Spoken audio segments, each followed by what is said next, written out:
Hey, Chicago, what do you say? It's the CHGO Cubs Postgame Show presented by PointsBet. Use the promo code CHGO when you sign up to get 2 risk-free bets up to $2,000. Cardinals beat the Cubs 6-0. That is certainly not the story going into this one.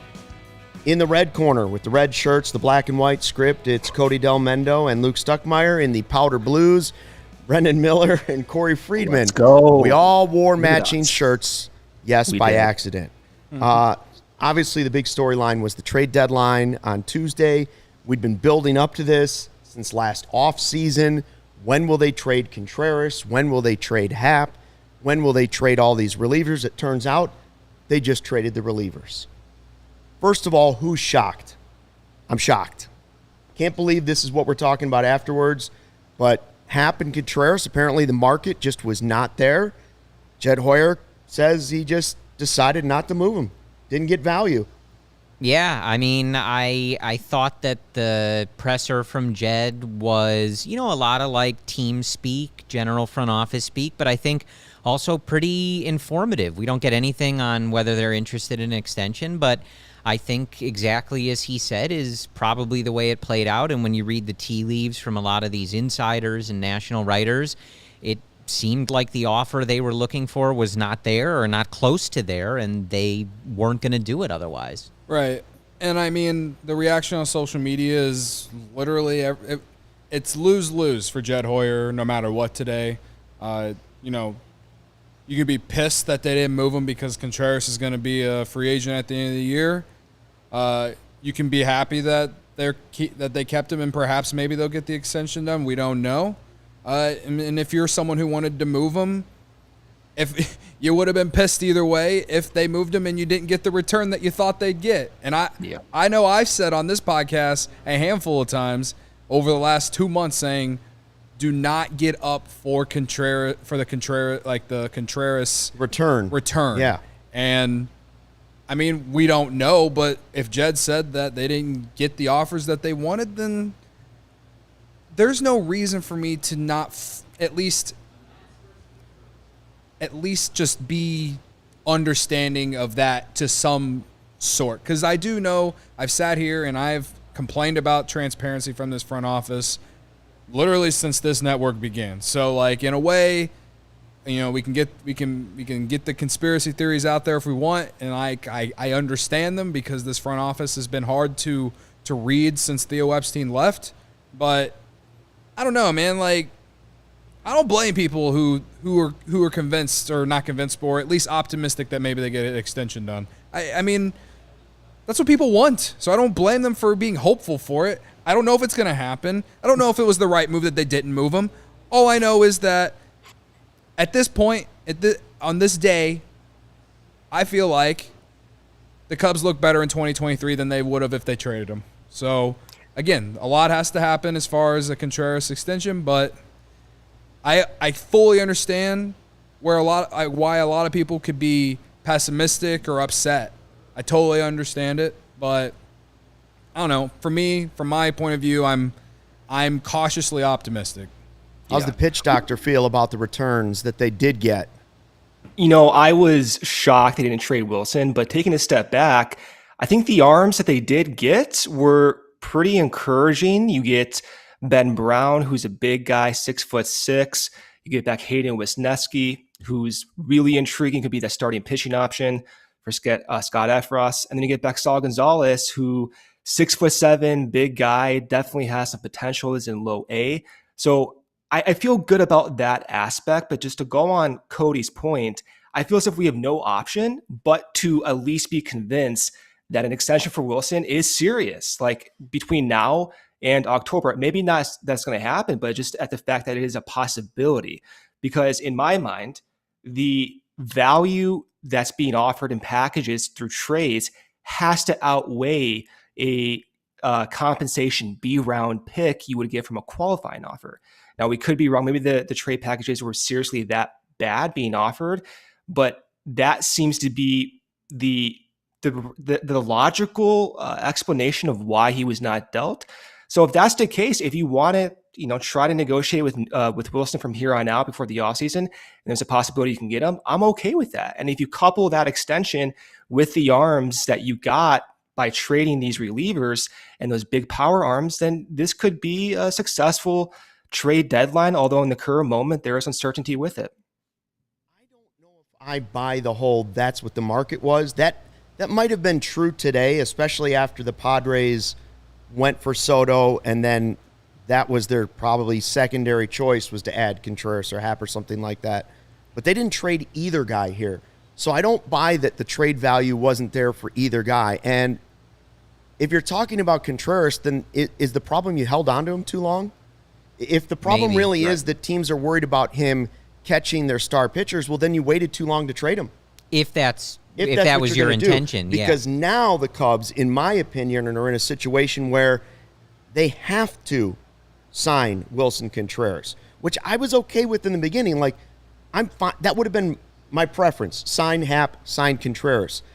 But I don't believe the Cubs want to do that. And now they're left with a choice of, if they don't sign him, all they get is this compensatory pick, and they lower his free agent value. So they'd be screwing Wilson, and they'd in some ways be screwing themselves over by not trading him earlier when maybe you could have gotten more for him in the offseason. Yeah. Happ, I don't mind as much because you have another year of control. You could still trade him if you can't get something done. Again, I still would say re-sign Ian Happ, but I don't think they're going to offer deals to either guy. If your intention was always that you're not interested in Contreras long term, I do think it's very possible that you needed to deal with this earlier. Whether this was once last offseason started, after the lockout, whatever it was, because clearly it seems that teams that are in competitive situations have major reservations about him catching their playoff staff. You look at a team like the Mets, the team that was the number one team we heard about. I can understand if Billy Epler was not willing to part with huge portions of his system to the Cubs again for a guy that maybe you would have serious questions. Can he catch Jacob deGrom in a playoff game? Can he catch Max Scherzer in a playoff game? That is clearly what the industry believes about Contreras as a catcher, and the only possible way to avoid that is if you get him in there as early as possible and he's able to work with those pitchers. So that obviously becomes much more difficult to do when there's 2 months left in a season. And that it seems to be what happened. So now it's a question of, did the Cubs ever have an interest in this? Do they now? And what does this all look like? I think it also maybe speaks volumes to what his market might be in free agency. If teams have these serious concerns about whether he can be a starting catcher going forward, I mean, also the Cubs don't use him as their starting catcher on a nightly basis, right? Like they're utilizing that DH position like we always suggested. It's interesting. This was enlightening for me. I was sort of in that group that kind of expected big-time competition for him and the Cubs to get something really interesting, especially and with that the year that wasn't he's the case. having. I mean, Yeah. a bad July does not lower a guy like Willson Contreras' trade value. They were both all-stars, right. Like, having the best season of their career.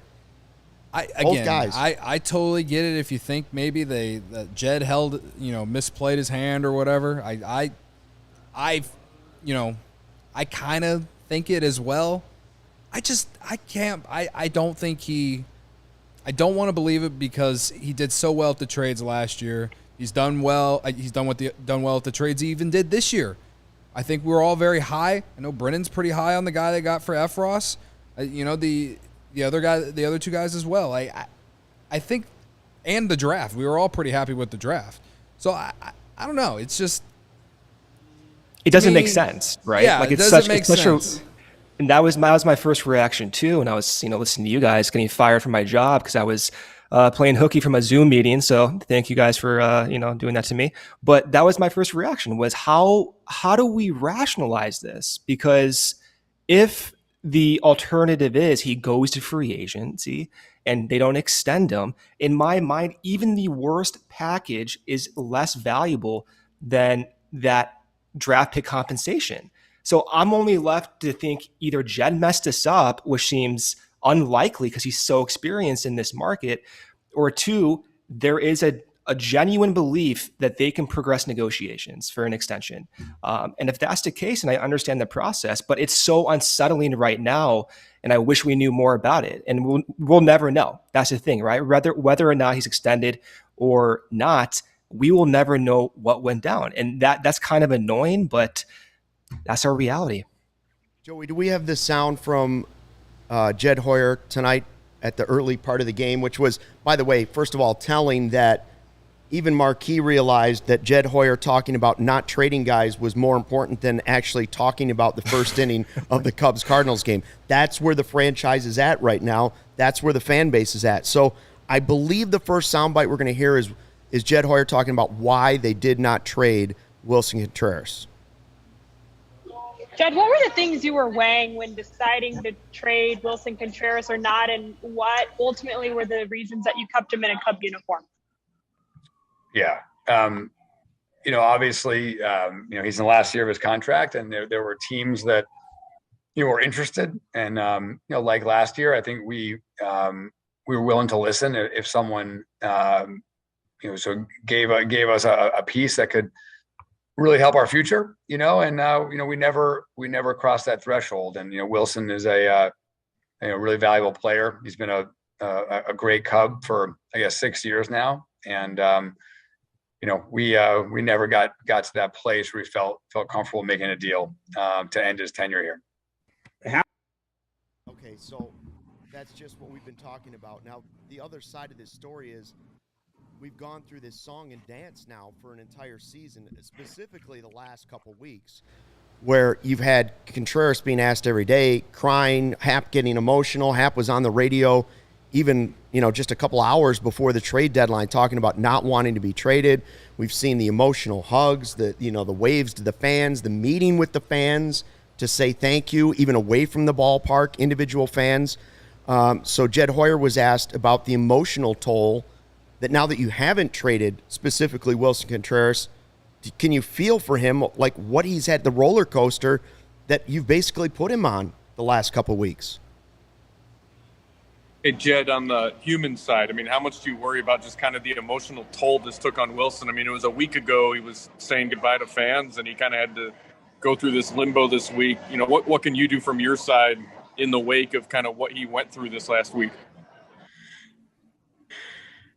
Yeah, I certainly, I've watched it along with everyone, and I think that, maybe because of last year and the fact that we were able to find deals last year that for our expiring contracts that really have held up exceptionally well. I think that maybe there was this assumption that we would definitely move him. There was never anything said by us. We've obviously, we're not going to talk about contract negotiations, but obviously I've been in communication with his agents, throughout the month, and we never gave any message to anyone that was like, we're going to trade him at all costs. Or, it was like, we're obviously going to discuss him with teams, and if it makes sense for the Cubs, we'll do it. So, I think he knew that, but obviously I think like I said, I think there was the assumption based on last year that we would do it. And I do feel for him on the emotional toll, saying goodbye to people, thinking you played your last game and things like, with the Cubs, and then obviously, not being traded. I think there's a yo-yo impact to that. But again, it's not based on any mismessaging from our side. We never said that. We never found a deal that came close to the right value. And then finally, the last clip we want to play is what I think is the most important part now, because there are fans and people that believe that because they weren't traded, that Happ and Contreras are now, Cubs for life, which in my mind, unless they sign these two guys, then the hand was misplayed. Like if they're not going to sign these guys to an extension, then the hand was misplayed somehow, somewhere by somebody.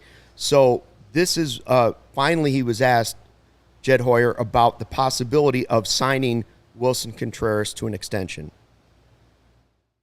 I guess, do you look at the situation differently now? Is Willson a player that you would want to build around and engage in free agency? Yeah, I mean, I'm not going to go through the contract negotiation thing. I think we've been there. I'm not going to talk about that, in this forum. Obviously, just a non-answer to it, but I'm glad the question was at least asked, so it's out there for us to discuss. I think that has to be done. Just letting the two of them walk for compensatory picks would be a mistake in my mind, and it would be not fair to either player. Yeah, I mean, I think with Willson, the question would have to be whether or not you messed up the timing, right? Because I find it hard to believe. Clearly, the offers were not there. And he says in the post-game remarks, like, we didn't get an offer that we felt you could justify for someone who's meant so much to the organization and is who he is. You just couldn't justify it. But I don't believe that was always the case, right? So whether that was this offseason, last trade deadline with everybody else, I think the question would be, was there a time where you could have gotten something that you would have been able to justify? And if you never had an interest in keeping him, you should have done it then, right? Yeah. But it's clear that everything you read and hear from Jed, the offers were not good, and he wasn't going to do it for that. So now it leaves us in this weird spot. Can we kind of go through the timeline from the moment that the three guys last year were traded up to this point? Okay. After they were traded, Jed said in August, this isn't going to be like 2012, 2013, blah, blah, blah, the rest of the season plays out. Get a little bit of the offseason going. Cubs signed Stroman. They signed a few other guys, Clint Frazier, Jackson Frazier, whatever you want to call him, Yan Gomes. What'd you say? Suzuki. Yeah. Or no, that was after the lockout. Yeah, that came later. That's true. Yeah. But no extension with Contreras before the lockout. Then the lockout comes. It lasts literally ages, it feels like. Next thing you know, the season or the lockout ends in March. And as soon as it ends, guys are going to spring training. And the Cubs still needed to sign guys just to have. And then Willson, in spring training, said that he wasn't going to talk extension in season. So I'm just saying that's what he said. And then here we are now. I'm not saying that the Cubs missed their chance to have a conversation with him, but given the circumstances, maybe it just wasn't their number one priority. And should it have been to avoid what's happened this entire season? Yeah, probably. And if we want to criticize them for that, for sure. But I don't know, there's for sure they should have definitely tried to talk extension with him even before last year. This network hadn't been a thing yet, but I have friends out there, some who probably listen to the show, that know that I was we need to extend Willson Contreras, and that was when Bryant, Baez, and Rizzo were on this roster still. And, that no one was talking about that. So I don't know. Maybe it was because of those three guys that they never got to, was never their number one priority.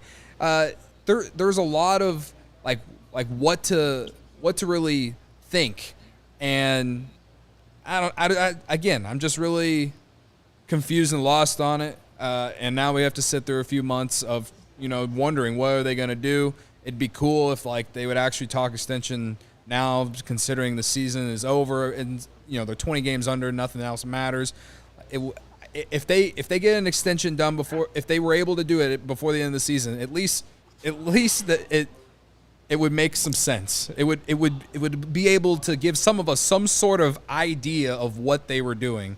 But right now, it is tough, and I don't blame people. I'm just, I'm cautiously optimistic, thinking that maybe they just wanted to, maybe this was what they planned on doing to some extent. Again, he did say they did talk to guys. I give Jed credit for at least admitting that. I mean, that if he just straight up lied to us about that would have been hilarious, considering all the reports and all the tweets from all the major breaking news reporters out there. But I don't know. There's just a lot of question, like I keep saying. Robbie wants to blame people, and then he says Jed. Brendan, of the pitchers, of the guys they got back, they got 4 guys back. They were all 1-for-1 deals. Surprising that they moved 4 guys from their bullpen, but that was their strength. So they dealt from their strength. I didn't see the Efros thing coming. Of the returns, which one do you like the most? Because MLB Pipeline already has one guy at number 8 in the Cubs farm system and one guy at number 11 in the farm system. So those trades had me leaning towards a very good trade deadline for the Cubs. Today was much more confusing for me.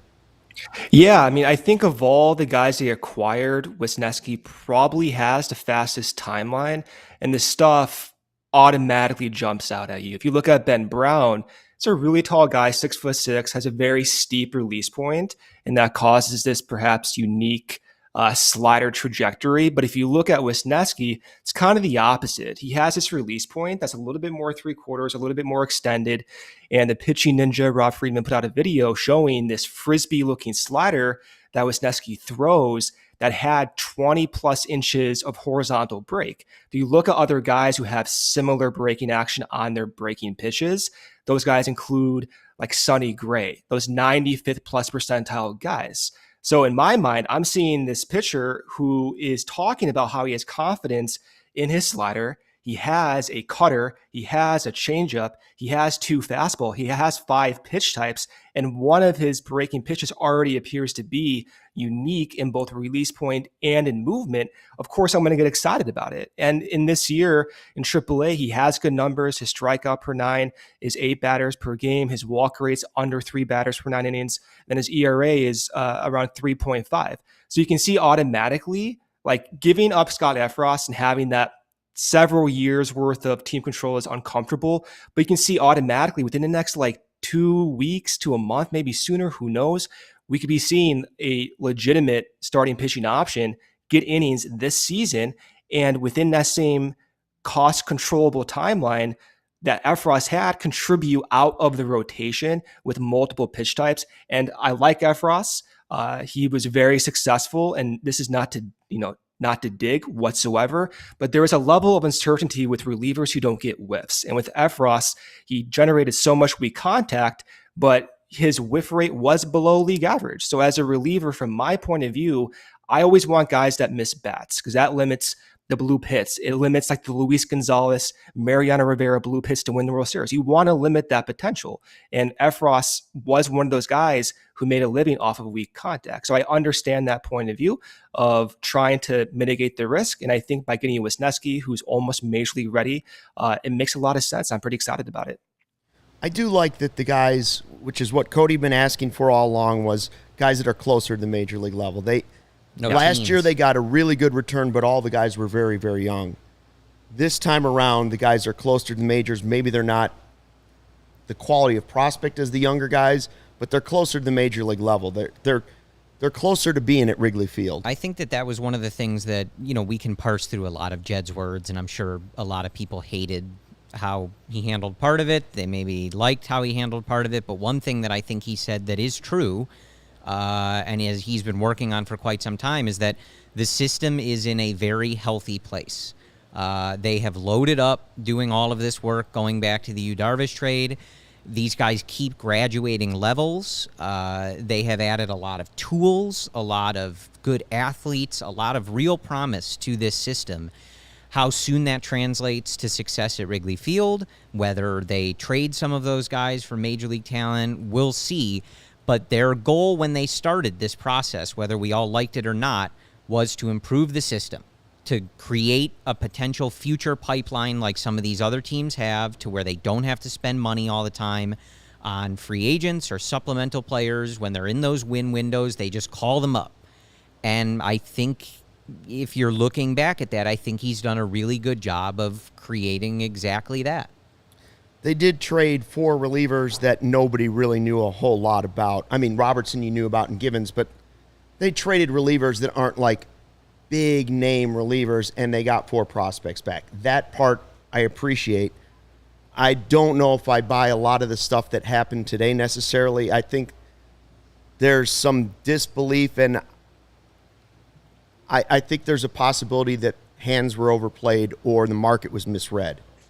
That's just looking at it like right now. Well, I guess we're going to see more when we find out how things go, but I don't think the plan ever was, well, we value Willson and Happ so much that we can't trade him, because they went and tried to trade him. They were either asking too much or they misread the market on the two of them. Yeah. Well, Happ they didn't have to, right? Yeah. Like, so they needed to get blown away by that. The Willson thing raises a lot of questions because you just read what people seem to think. And I can't believe, and you said this earlier about just like Jed being good at this and being in the league for too long. Like, he must have known for some time that the interest in Willson was not going to be what he thought it was. He didn't learn that today, right? Or something is just very off, right? If this is the opinion that some teams have of him, it's this low that they would rather maybe veer towards a QO pick or revisit extension talks. He must have known that at some point. That can't be like breaking news to him that nobody was going to give up anything interesting. Yeah. I mean, Jed did say, it's not like him or the Cubs or anything really put out there that, they were going to sell him and Happ. It was just kind of assumed because of last year. You want to blame that on the media? You want to blame it on me, you, and Luke sitting here talking about it in front of a mic with 100 and some people on YouTube watching us? I don't know. Like, that's a fair assumption, though, too. Right. But can you blame us considering what happened last year? All signs point. Every sign on the planet and in the universe pointed to those guys being traded. For sure. Even they thought they were being traded, to the point where they both got emotional about it multiple times. Marquis was leaning into it. They weren't telling people they're not trading them, Everybody. Yeah. Everybody was leaning into it. I don't know. There's got to be like a barrier in place, though, because like you see the emotional toll on like Willson and Ian Happ. I don't know the solution to that, right? But they're playing for your team. Your manager is saying they're distracted because of this. There has to be some type of barrier involved where you can actually protect those guys in this environment that is changing. That was a disappointing factor. Yeah. I mean, the Juan Soto trade really might have had a big impact in this too. As much as I am happy that he's not on the Cardinals, like it did affect the Cubs in terms of what they could have got back for Happ or Contreras. And if we have to suffer with that, then I am completely okay with it. I really am. And if you don't like that, then you don't watch the game enough. I honestly think that. So I do hope that one thing is true, and I think it may be a Cubs fan related theme, but I've heard many times people saying the Mets were a little gun shy after Pete Crow Armstrong last year. They didn't want to make that mistake twice. I hope that's true. I hope that they're so scared that he's going to be so good that they were fleeced so badly that this year they were like, Contreras, we better take it easy on that deal. You hit a home run tonight, too. But Giants, another team, they're known for always buying. They didn't really buy this year. Yeah. They also didn't sell. They didn't sell Rodon.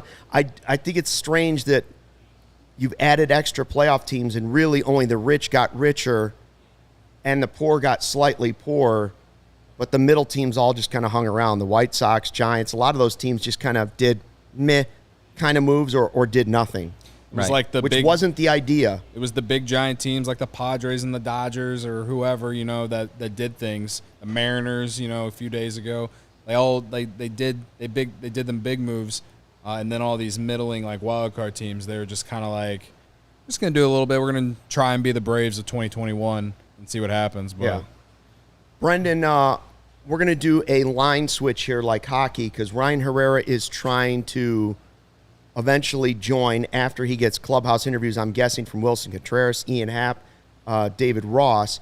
Before we let Brendan go, I do want to know from the pitch doctor, when can we expect the first heat map on some of these prospects? When can we see the beautiful colors on a tweet with some like moving yellows and oranges and other things that we'll have to send private that I won't understand. Text and Slack messages back and forth so you can tell me what the hell I'm looking at. I was listening to you last week. You were criticizing one of my graphs, Luke. So now I feel a little self-conscious about it. I'm too old and technologically stupid to understand what you're talking about. Before I cut off here, I was actually, it was funny because I was texting Corey that day. I'm like, hey, does this graph make sense? I'm trying to make them better. And then as I send that text 10 minutes later. Yeah, I send that text 10 minutes later. You're on air saying, I don't understand that graph. I'm like, oh my God, I'm spending all this time trying to figure this out. But the moment there's like one data set, like, yeah, you're going to see all those colors out there, and I'll consult with you to see what are your favorite colors. How about that? That's what I'm looking forward to. You almost need to put out the heat map for the analytics crowd, which I think is what you do. Like, you bring in the analytics people that really want to see breaking down the stats. And then dumb old guys like me, you need to put something out there like red good, green bad. This is where he is. He's in the green good or he's in the red bad. I mean, That's all I need. Were your readers on, though, when you were looking at the graph? That's an influence as well, you know? I had 2 readers out today, and I still didn't get to see Contreras traded. All right. Just checking. We're kind of colored like a heat map tonight. Yeah, we That's are. right. And remember that blue and red. most men are colorblind. So half the population out there is looking at your heat map going, I'm not sure. Hey, blue and red is colorblind protective. So just saying. We all matched. 2 red, 2 blue. We're good to go. Anything else you want to tell us about these guys before we do the line change and take a break for Cody's points bet? Yeah, I mean, the last takeaways, like, these are power arm guys. Steven Saul Gonzalez does not throw that fast, but he's 6'7". And then the last note is Daniel Moskowitz worked with Wisniewski in Double-A. He's the one who kind of implemented those sweeping sliders, and it appears as if they may have another one with Wisniewski coming over. So I think it adds a layer of confidence that they know who to target, and they have confidence they can actually develop these guys. And now it would be great if the next time you were in Chicago, you came in studio instead of having to talk to you in this cube, this California cube that we keep getting you from. But I know. But we're just honored to have the pitch doctor in the building today after the big trade deadline. So thanks for joining us. We appreciate it. Next time in Chicago, I promise you, I'll be in studio. Don't worry. I'll bring some ice cream. How about that? Donuts, but donuts. All right, donuts. You got right. Donuts would be the choice. I think it'll happen for the lactose intolerant. You know. All right. Thanks, Brendan. Appreciate it. Cody, what did you gamble on tonight? How did it work out for you? Oh my God! I had Jacob deGrom strikeouts, and he missed by. Well, I think I had him at 8. He got 6. I hate gambling right now. I can't win anything. But gonna wake up tomorrow, roll over my bedside, pick up my phone, look at the lines, because that's what I do, Luke. I know. It's my favorite thing to do. Open up PointsBet for that reason, and also, I love opening up PointsBet because it's the best way to support CHGO. And when you download the PointsBet app and use code CHGO when you sign up, if you do that right now, you get 2 risk-free bets up to $2,000. But that is not it. If you make a $50 or more first-time deposit, you receive a free CHGO membership, which unlocks all of our web content. You even get a free shirt of your choice from CHGO Locker. That's $2,000 in free bets, a free CHGO membership, and a free T-shirt from the CHGO Locker, all for making more than a $50 first-time deposit at PointsBet. If you have any questions, you can email pointsbet@allchgo.com, and we'll help you out. Your home for live in-play betting just got even better. See an edge in the game you're watching. Is your favorite team prime for a comeback? If you live bet the Cubs tonight, well, I'm sorry. Don't just watch the game. Bet along with it live. More live betting, more live markets, faster live cash outs. Follow along with your bets the moment they hit and stay in the live action all game long. Download the PointsBet app right now. Use promo code CHGO. So what are you waiting for? It's time to elevate your live betting game. Once the game starts, don't just bet. Live your bet life with PointsBet. If you're someone you know has a gambling problem, wants help, call 1-800-GAMBLER for crisis counseling and referral services. Seen some new names coming across the chat throughout the day. Like some people saying we've listened to the podcast, but we've never been on the live chat. So it's great to have everybody. We had good turnouts, especially this afternoon during the trade deadline. Hey, real quick. Yeah. I'm excited about something because it is a first here on the show. Corey has won his first Who You Got. Yes. There it is. So congrats to you, Which Corey. was the most unlikely thing to happen today? Contreras not being traded, Happ not being traded, or Corey winning Who You Got? Corey winning Who You Got while picking Contreras, who is still a Cub. That's right. It all combines into one. I can only hear the voice of Al Michaels on the broadcast of the 1980 Winter Olympics. Do you believe in miracles? Yeah. And I'm the only one here did that was it, alive folks. for any of that. But yes, I do remember it in I did it. actual I kind live. of cheated. I just decided while we were on before that I was just going to make a pick, even though it wasn't really my turn. And here we are. As Cody always tweets, Kevin from The Office, it is genuinely just nice to win one. I really didn't think I would be here, so I'm very happy. Right. Well, you're wondering how am I around and still here after having seen Do You Believe in Miracles live? I'm still here talking about Willson Contreras all these years later. It's because I started taking AG1. Oh, Woo, has that turned my life We'll around. need Didn't have some after time, today. wanted better gut health, needed more energy, optimized immune system. Now I've been on it for months, and it's not super healthy tasting. Instead, it's kind of mild, and here's what it is. A scoop of AG1, you are absorbing 75, not 50, 75 high-quality vitamins, minerals, whole food sourced superfoods, probiotics, adaptogens to start your day right. A special blend of ingredients supporting your gut health, your nervous system, your immune system, your energy, recovery, focus, aging, all those things. I get a noticeable boost in the morning, so that's when I take it. First thing on an empty stomach, and it is lifestyle friendly too. Whether you're keto, paleo, vegan, gluten-free, dairy-free, you're all good with AG1. An all-in-one nutritional insurance for less than $3 a day. It's recommended by professional athletes, has more than 7,000 five-star reviews. So reclaim your health and arm your immune system. And to make it easy, Athletic Greens is going to give you a free 1-year supply of immune-supporting vitamin D and 5 free travel packs with your first purchase. All you have to do is visit athleticgreens.com/CHGO Cubs. Again, athleticgreens.com/CHGO Cubs. Take ownership over your health and pick up the ultimate daily nutritional insurance. What is Robbie saying? he's asking if you're paleo or keto, Luke. I am not paleo, nor am I keto. So in that way, God. I'm also not gluten-free or dairy-free. Okay. My wife does the gluten-free thing. I try some of the gluten-free stuff. It's like cardboard. I can't do it. Yeah. Well, we know you're not dairy-free. We've seen I'm not dairy-free. Yeah, definitely not dairy-free. I double Definitely dipped not on the ice dairy-free cream tonight. today. Yeah. Before the trade deadline, I was like, I've got to have some energy.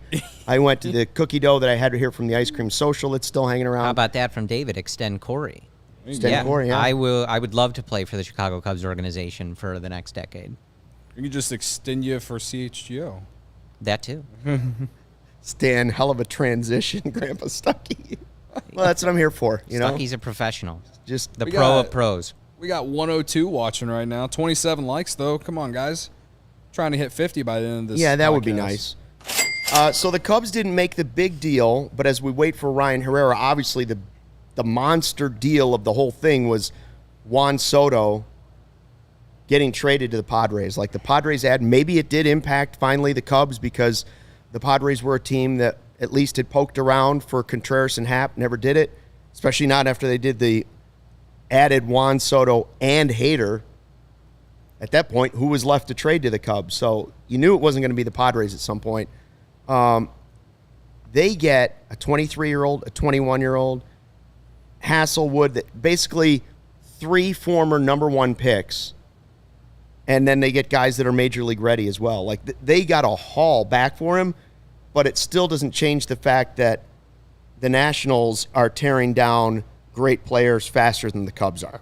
Yeah, man. I mean, we talked about it a lot on the trade deadline show, but me and Luke were the ones here who were like the Cubs shouldn't trade for Juan Soto. Still believe that. And I still believe that. But the Padres, they are ready to win now. I don't care if they are going to be a wild card team this year. When they have to face the Dodgers as many times as they do a year, to add Juan Soto to that team with Tatis and Manny Machado to go with the really good pitching that they have, and then Jake Cronenworth as well. Like they have a really good team to go with him now. Like perhaps in 5 years, maybe you can look back and be like, maybe justify, the Nationals being ahead. But if you want to talk about right now, Padres for the next at least the next 2.5 seasons look like a team that are going to be really hard to beat, and Even as a wild card. Right.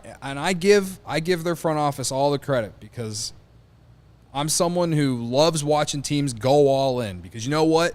means you got nuts, means you got guts, means that you actually care about your fan base, means that you want to go out there and win a goddamn championship. And there's so many teams in Major League Baseball right now that don't want to. So I completely support it. So many people value prospects, and I get it to an extent because that's kind of the reason that the Cubs are in the position they are. But the Padres were loaded, and they were ready to win. So I like what they did in terms of, giving themselves a chance and what it means for the game. Voit was in the trade too, right? Like Voit also went because they couldn't get Hosmer to go. Yeah. Now, one of the do you remember a conversation? I don't remember if it was last week or the week before, and I think we were saying one of the only ways we'd be okay with the Cubs trading for Soto is if they used the return from this trade deadline, and it was so great from what they got for Contreras and Happ and Robertson and Givens, and at that time we didn't know Efros. We thought, well, if they took all of those prospects and somehow there were enough guys in there and you could include Keegan Thompson or somebody, then I would say, okay. But you see what the return they got this year in the return. It wasn't the same as what they got last year. They're not even close. And so the reason we said he didn't fit currently in this Cubs situation is they would have been in the same situation as the Angels are. They would have been Juan Soto and nobody because they would have zero farm system if they just traded all the guys they got last year. So that and you would have had to pay the $500 million, so you wouldn't have had to pay money that they would have been willing to pay out to other guys. So you'd had one player on the team. And you probably would have lost Nico Horner in the deal too. Yeah. No, it makes... It's different because the Padres are ready to win now. Right. They may be depleting their farm system, but they're ready to win now. Yeah. And in fact, if the Padres don't win in the next 3 years, you can look back. You might look back on this and go, what were they doing? They overplayed their hand because if they don't win in this Soto window and they can't afford to re-sign Soto and they just have him for these 2 years after this year, that leaves them a 3-year window. Granted, you've got Tatis, you've got Soto, you've got Machado, like you've got Bell, like you've got great players on the team. Their pitching. You've got Musgrove, you've got Hader. But if you don't win it in that 3-year window, now your farm system's not what it was before, and you might have to start trading off some of these guys. They may have to trade Soto after 3 years to try and get some prospects back. In that final year, but they won't get nearly a haul. They may only have him for 2 years, and then say, you know what, it's not working. We've got to get some of the prospects back because we can't afford $500 million. Like Cody said, like that's what it takes. That's the sometimes. risk. Yeah, I know. If you want to, and risk. I think like the Padres are in a unique situation where the Dodgers don't show any signs of slowing down. That's sort of sitting atop that division in the league, and they've fallen short of them. They've spent, they've traded, they've acquired guys, and they just keep falling short of the Dodgers. Last year, they fell short of the Dodgers and the Giants. And I think A.J. Preller was in a spot where he's like, I need to go for this. We need to win a championship because we've been making too many moves. We've been spending too much money for a few years now, and it has to pay off eventually. And sometimes that's the risk you have to take. Corey, you're Yes. a Michigan guy. If I am a is my University of math Michigan wrong man. here, or if they extended Soto, would they be paying over $1 billion to Machado, Tatis, and Soto? It's something like that. Right? I think, like that is yeah. an unfathomable amount It of is. money. But like that makes me wonder because I don't think that their owner is necessarily at the top of in the highest echelon. Can they do that? That's where I'm not sure what kind of financial situation they're going to be if I'm they not go sure all in like for that which of extension. those contracts are up by the while Soto's still a Padre or how that all works, but yeah, they're going to have some as you said, like I would have been interested in Soto for the Cubs. It's a different discussion. It doesn't really matter. I wish they were more in a position that it was something they were pursuing. But for the Padres, like Luke said, like you have an immense amount of pressure to win a championship. They now. are a team that could win it now, though. Like I would say Padres, Dodgers, I could see winning it. Yankees, you could see winning it. You could see the Astros winning it. Who else? Do you consider the Braves? I'd say the Braves. They made some good moves. The Braves could Yeah. still win it. So there's 5 teams I named. Yeah. Are the Mets a team that could win it? Jacob deGrom pitched tonight. Yeah. If he stays healthy, they're going to be scary. I So think, maybe, we know, maybe 6 teams? I think we know that, if you can get in, this wild card round now makes it's a little harder to kind of sneak in and the do Brewers, damage. If but the Brewers, I don't consider them a World Series contender. And if the Cardinals snuck in somehow, I wouldn't consider them a contender. There's too many good teams, too much of a gauntlet you'd have to go through really for a team good, to get really deep lucky teams. and play well. You'd have to go through too many good pitchers, too many good lineups. Yeah. It's true. But it's baseball. We've seen crazier things happen. No one saw the Braves winning last year. No one thought the Nationals would win in 19.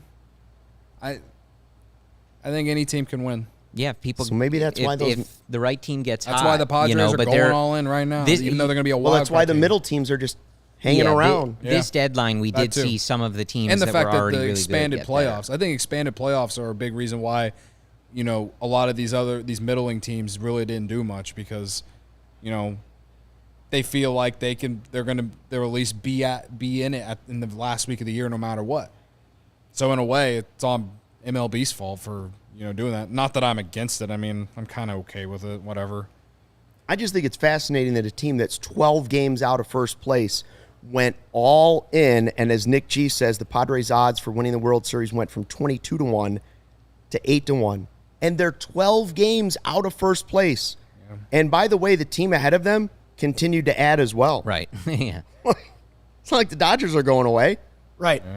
They could easily, even for when they have Soto for sure locked up, like they could never win the division, and it's just a couple games that they go the wrong way. And, The Dodgers added Martin. Who else did they add?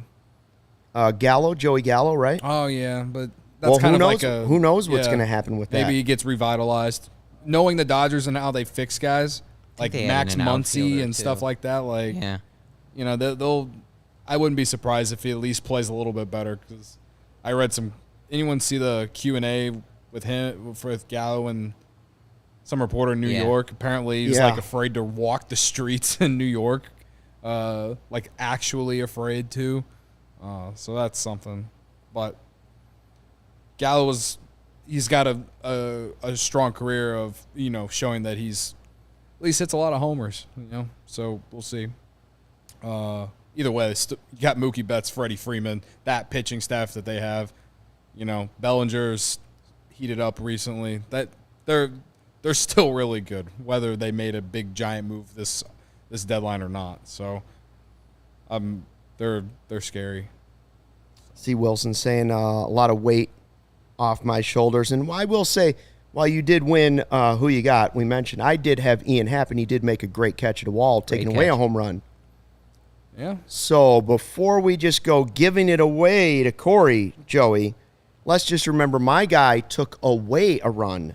Luke can't even let me have His this guy one. had a triple. The which comments did not were so result in a happy run. for me, Luke. I'm happy for you. This day is so mixed up and upside down. I felt like we were in Stranger Things, the upside down world. Yeah. Things were happening strangely everywhere. And what are we seeing on the chat here? It would appear that Vin Scully has passed Yeah, away. I haven't seen it yet, but I guess guys are saying Vin Scully passed away. Well, I mean, he's one of the all-time greats. Did he really pass away? I mean, Yeah, Dodgers probably tweeted the greatest of the great. Like his voice was unbelievable, and to do it by himself, that's what was most impressive. That he could just go on telling stories, and it was sort of the rhythm of baseball, right? Like almost every announcer out there that you can think of, somebody doesn't like. I don't care if it's Joe Buck. Go down the list. Somebody will, if you talk to somebody, they'll be like, I don't like him. I don't like him. I don't like him. Nobody ever says they don't like Vince Scully. Yeah. That's true. Everybody thinks Vince Scully is the voice of baseball. Yeah. Absolutely. So that is certainly sad news from the world of baseball. Looks like we have Mr. Ryan Herrera, the one man on the planet who said, with a little pressure and a little hesitancy, that Willson Contreras would be here on August 3rd. And it was that man right there. So go ahead, take your bow. Thank you. I'd like to thank my family, my friends, my fans, always supporting me. I sat there, tried to kind of conform, and then tried to go against my gut, and then eventually my gut won out, and I knew what I knew. I knew what I thought was correct. And clearly I was right. Yeah, clearly. No, I mean, I would have. I probably would have said that he was going to not be traded. I was already having that internal debate on did I really want to conform and just be a follower, or did I want to be a leader? In the end, I was a leader. In the end, I got it right. And I had it first. I said it first, and was it like 5 days later, 6 days later? Here we are. I'm the champion. Right, well, Missouri, all about leadership. Can I go on my little Todd then? Because I did say that they weren't going to trade Ian Happ, and I think everyone else said that Ian Happ we got to go back. We may have to do that before tomorrow, or we'll do it later next week. We're gonna have to go back and reevaluate what our picks were. Yeah. Who won? We have to do our pointed system. Yeah. Oh man. That's up to Joey though. I'm not good with the math. Yeah, I'm not a math guy either. I don't do the numbers. I'll run the math by Corey. He's my he double checks it. Maybe we'll have Brendan evaluate it all. And Robbie says Ryan should be GM. Quote on Wilson. Hey. So Ryan, what? I can't believe both guys didn't get traded. We've heard some of what Jed Hoyer said. What did Willson say? What did Ian say after the game today? Because I would assume both were happy. Yeah, we both were happy. I think one of the big words is kind of they were both relieved that it was over. I know Willson said that he would have been fine. If he did end up getting traded, he would have been fine. But just not knowing is kind of what was tough. And so just they really felt, both of them felt like a big sense of just relief, like a monkey off their back kind of thing, and just being able to now forget it, regardless of if they got traded or now. Obviously they're here. Just regardless of either which way, now they can just focus on playing baseball for the last 2 months of the season. I think that's the biggest thing. Is just the relief that they don't have to kind of worry about where they're going to be the next 2 months of the season, and for in Ian Happ's case next year too. So relief. I think they're both very relieved. Obviously, they're both happy to be here. They both wanted to be here. You saw just last week the Pirates game, just how much they love playing for the Chicago Cubs, love playing in front of those fans at Wrigley Field. So that's obviously I'm not saying that they would have been happy to go somewhere else too. They wanted to be here, but just relieved, I think, more that it's over than anything. I thought Willson was almost giddy before the game, that he hadn't been traded, and I understood that relief. But then when I was watching the game, thinking about it, I thought to myself, does he know that does he know something about extension talks? Because to me, that's the only way that he would be happy and that this would all make sense is if they now do go ahead and extend him. Because if it's just about playing here for another 2 months, if I'm him, I might as well just go play for a World Series somewhere. And then if I'm going to not be here, I'll just go be a free agent. My free agent value wouldn't be impacted at all by the Cubs. Did he have anything to say about extension talks after the game? No. I know Jed pregame kind of just didn't want to talk about any contract stuff. Mm-hmm. Willson just, again, just more relief than anything. I'm even trying to remember if he actually got asked about the extension talks after the game. But either way, it's just not there. I think we're kind of seeing that, and Jed kind of touched on this, is just the value of keeping Contreras. Maybe extending that qualifying offer at the end of the season like that. They probably look at that and just consider that to be better value than what they got. So I'm not saying I don't even know that those extension talks have happened or will happen. But just again, as far as we know, they haven't, as much as we've been told. So I think you're looking at potentially just a qualifying offer going into the off season, and that kind of affects Contreras' market. But they surprised us today, so I guess you can never truly rule anything out with this front office and this ball club. I think the other thing with Willson too, and seeing him so giddy and wondering what he's thinking, he doesn't know anything else. You know, like that was one of the things in the last deadline. Like Rizzo had obviously played for other organizations, but with Javi and KB, where some people had optimism, maybe they would re-sign, you know, in the offseason. And so much of the logic was these guys don't know anything else. If you send them somewhere else, they'll find out that maybe the grass isn't greener somewhere else, but the grass is green in other places. Willson has been in this organization for over a decade. Like I'm not saying that he doesn't want to go to a winner. I'm not saying that he, you know, doesn't think about his market or what his value is or things like that. But I do think it's possible that he genuinely just wants to stay here. It's all he knows. He knows a lot of people in the organization. And even if it's just for a couple months, I think he would rather spend them here until maybe he wouldn't have thought that if he got traded and he was playing in a pennant race and he's with new pitchers and yada, yada. But I think he seemed really relieved and happy before the game. We saw him hugging everybody in the dugout, reading the stuff from him after the game. Like, I think he might just be happy to be a Cub for as long as he can lay his head on the pillow and say that he's a Cub. Yeah. Fam Guy 218, he had a comment in here. I feel like maybe we could spew over a little bit. We kind of already have a little bit, but just in case. I know Ryan wasn't here when we kind of talked, but he says, I'm not trying to criticize any members of the media, especially you guys, but why are people so mad at Jed for, quote, putting Contreras through this? Jed never said they were automatically trading Willson. And we kind of talked about how the qualifying offer situation, if, you know, Jed will offer it, it'll hurt his market, blah, blah, blah, blah, blah. And there's the fact that there hasn't been a lot of transparency of, like, just knowing about where that situation was. I don't know. I mean, I think they could have, and I mean, Ryan, I don't know if there was any indication on this or whatever, but like, I think they could have communicated seemingly better if they didn't want to trade a guy or whatever. Like Ian Happ, I think, said after the game that he didn't really think that, but he kind of kept seeing it everywhere. And so he started to wonder, like, okay, well, my name keeps showing up, so maybe it's getting a little weird. And he wasn't hearing it from the Cubs. Right. Yeah. They could have said, listen, here's what's happening. Yes, we're looking at this, or no, we're not. I'm reading a quote on Twitter from Willson about Hoyer. He says, we're good. We have a really good relationship. They did what they're supposed to do to listen to offers.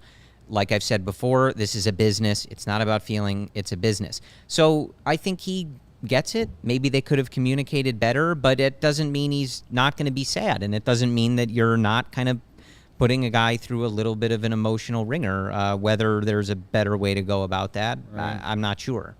And I've seen a few comments as well where people are like, you know, why should we care?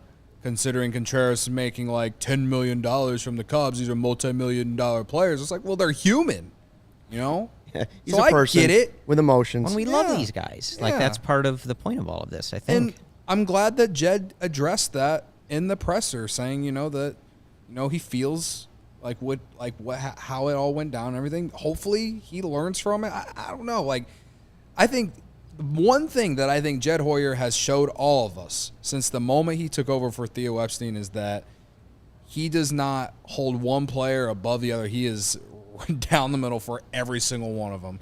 Because if he wasn't, then we'd probably have Rizzo, Bryant, or Baez, or like one of the three here, and even maybe Schwarber as well. And I've kind of hinted at this before.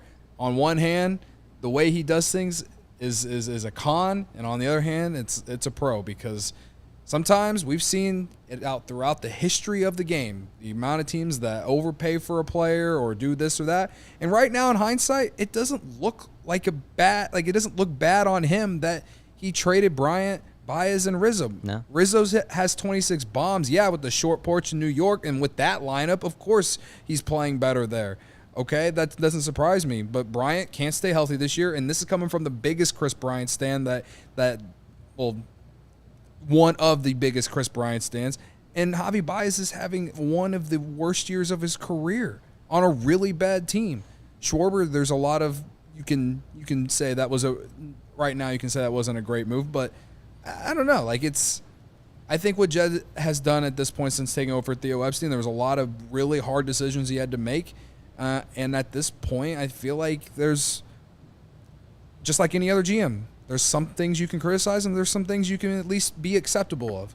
And this whole thing with Contreras, it's unfortunate, but there's another chapter. We got to wait and see how the rest of the season goes and how the offseason goes. I wish it could be different. I promise you. I wish it could be different. I wish we would just know whether they would have traded him or if they extended him earlier.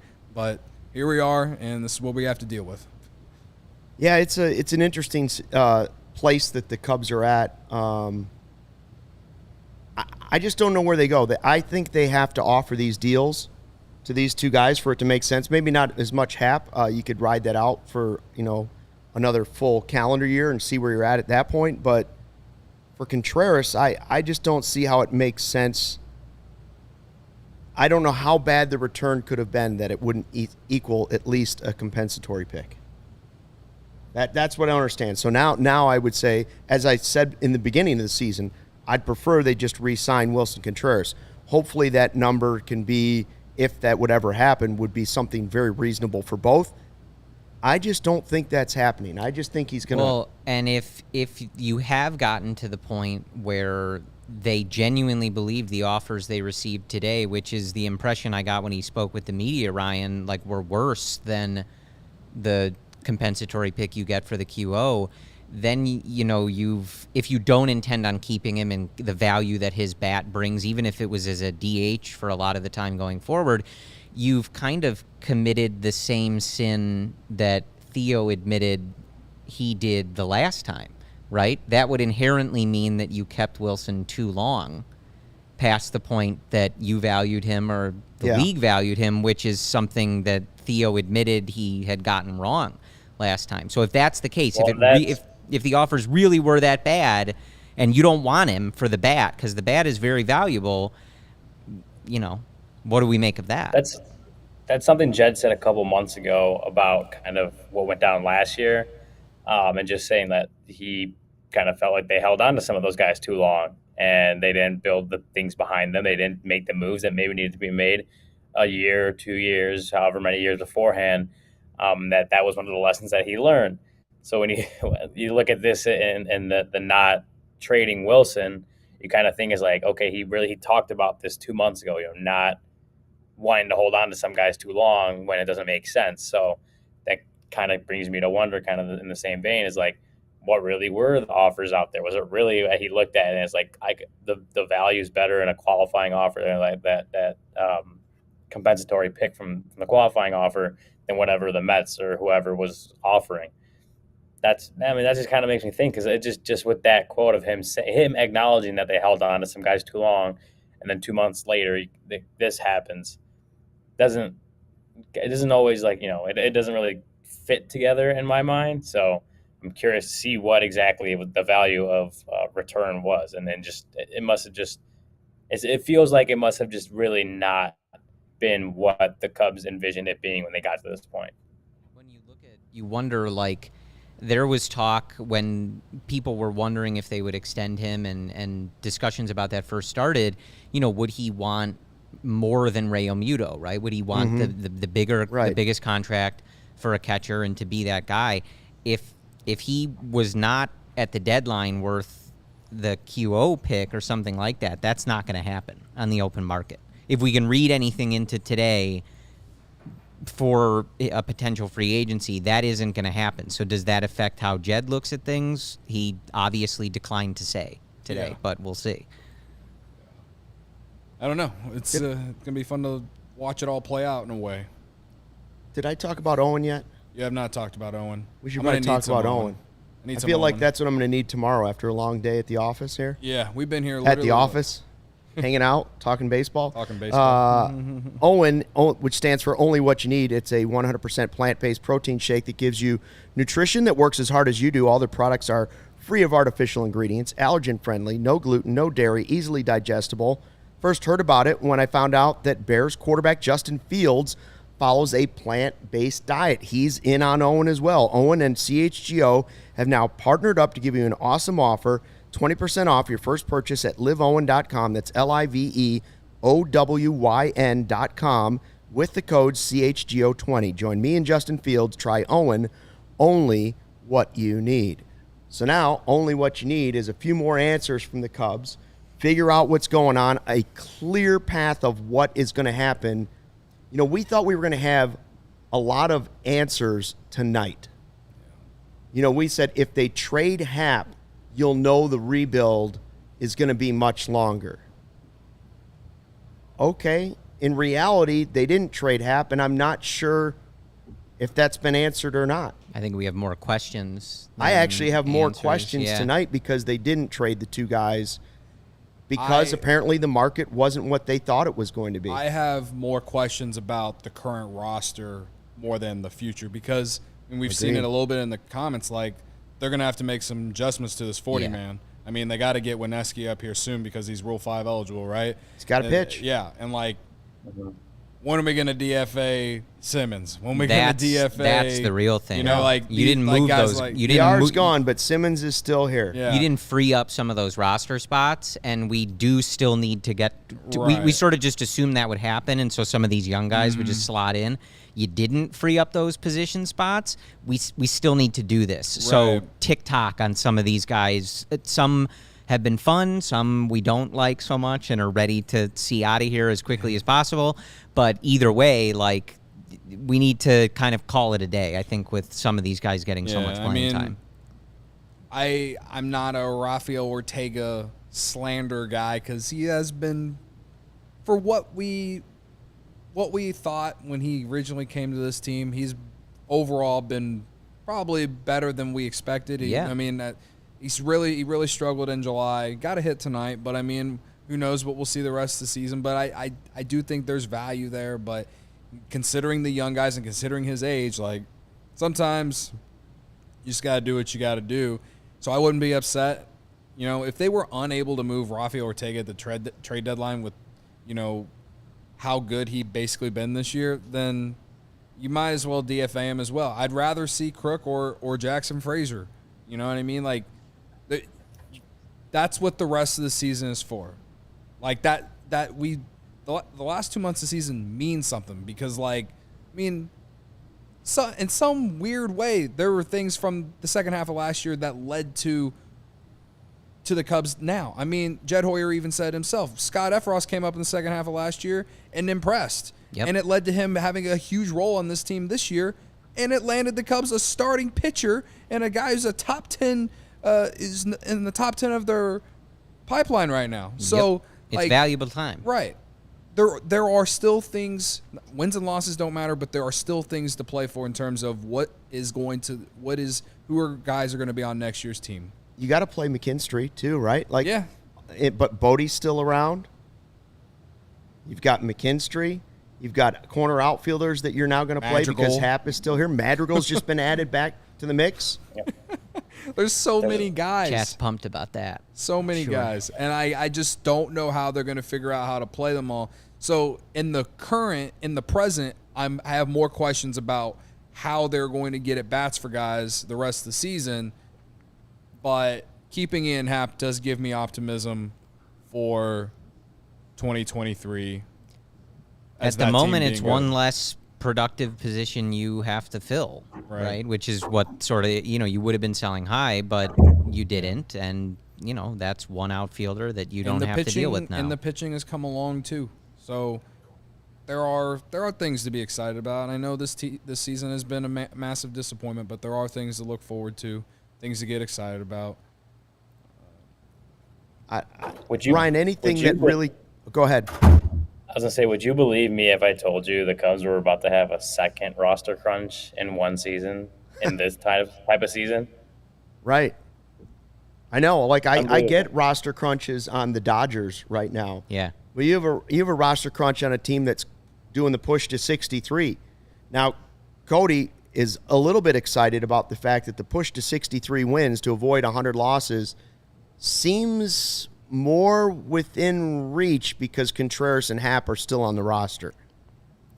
But you do have to rebuild the bullpen. So you still take some away. But, hey, Happ and Contreras certainly make it easier to get to 63.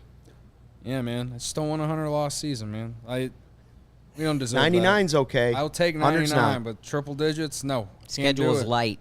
coming Can't up. do it. They should Yeah, be able to schedule rack is- up some wins. I mean, I Play the you know, Nationals 6 not times maybe not this rack month. up some wins, Yeah. but relative to what their performance is. Yeah, rack Let's up not the get wins. carried away. Yeah, it's probably the Play first time I've said that spoiler- about them this play year. spoiler in September.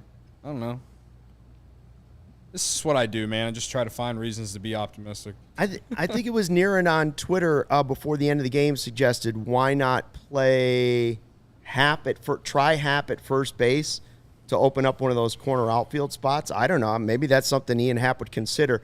I will say he's having his best season when you left him in left field instead of moving him around a little bit. Yeah, it's interesting. Does he have the power of the first baseman? I mean, how many homers does he have this year? Like he's 9. 9, yeah. Like we've seen him have really good power, but this year he's really been able to put it together. On base, and getting on base a lot, and the slugging is a little bit down, I guess you could say, but the batting average is very good. So I don't know. Something interesting, just Driving because in we've runs in been different talking ways. about it, and this might just inflame some conversation this late into the episode. Kyle Schwarber has 33 home runs, but you know who he has the same WRC plus as? Ian Happ, 120. Same overall offensive value if Really? you believe in that statistic. So, just something to think about. Very interesting. One of them hits a lot of home runs. One of them gets on base a lot more. Right. Sure, you can figure out who does which. And they might let both walk away.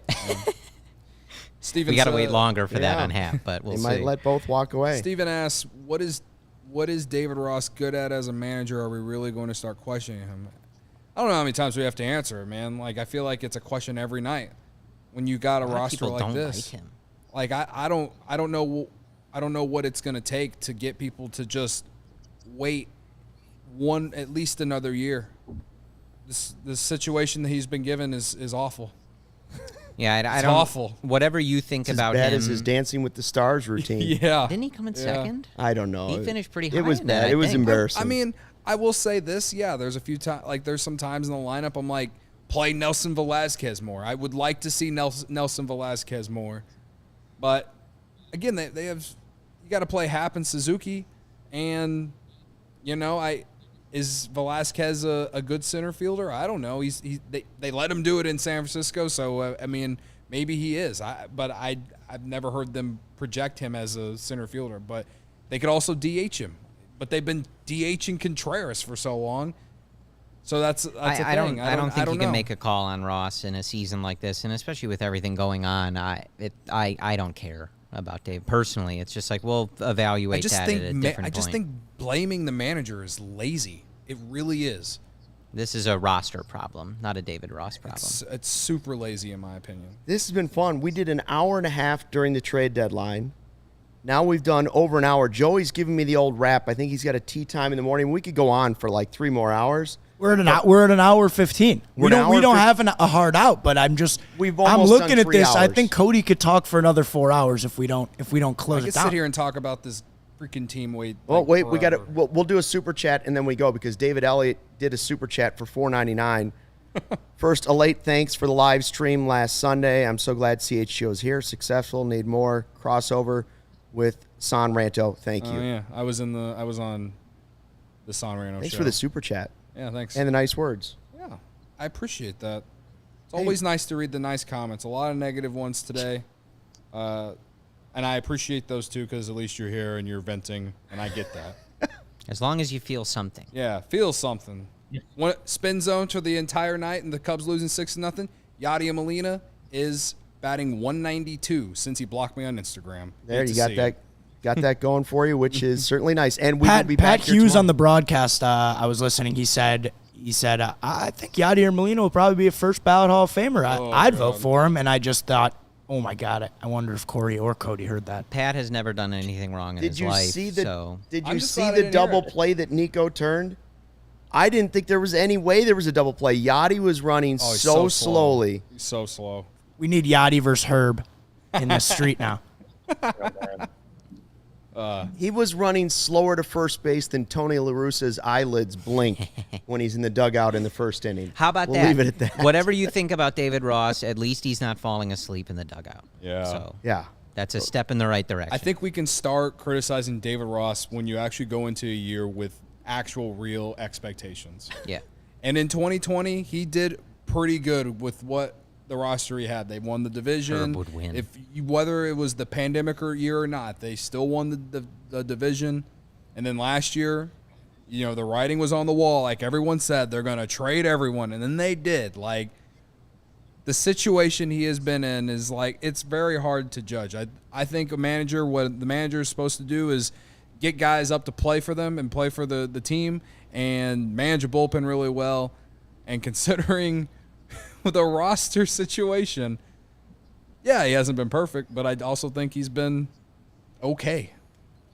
So I feel like we reevaluate in 2023 because they could bring in a different manager and it'll just be the same thing. We'll see. We're going to be back here tomorrow for a post-game show after Game 2 from this series. Ryan, you're staying in St. Louis, right? You'll be there tomorrow as well? I'll be here. So, bottom line, Cubs at the trade deadline trade 4 relievers total. They get back 1 position player and 3 pitchers, all younger than the guys they sent out. But Happ and Contreras and Stroman and Wisdom and Simmons and a lot of these other guys that we talked about were not traded to this point. So it's going to be interesting in the next couple of months. We'll keep an eye on that. Big thanks to everybody that joined today. Again, like 3 hours of live podcasting. If you were there for that, we appreciate it. If you're listening on the podcast portion, we appreciate that too. Make sure you like, subscribe, all those things, thumbs up, whatever else. 50 likes, by the way. We did hit 50. We did. Shout out to everyone who knew how to hit a like button. I appreciate it. And 50 is an important number. So thanks for checking out the CHGO Cubs Postgame Podcast presented by PointsBet. Use that promo code CHGO when you sign up to get 2 risk-free bets up to $2,000. Thanks for watching. Fly the W. See you tomorrow.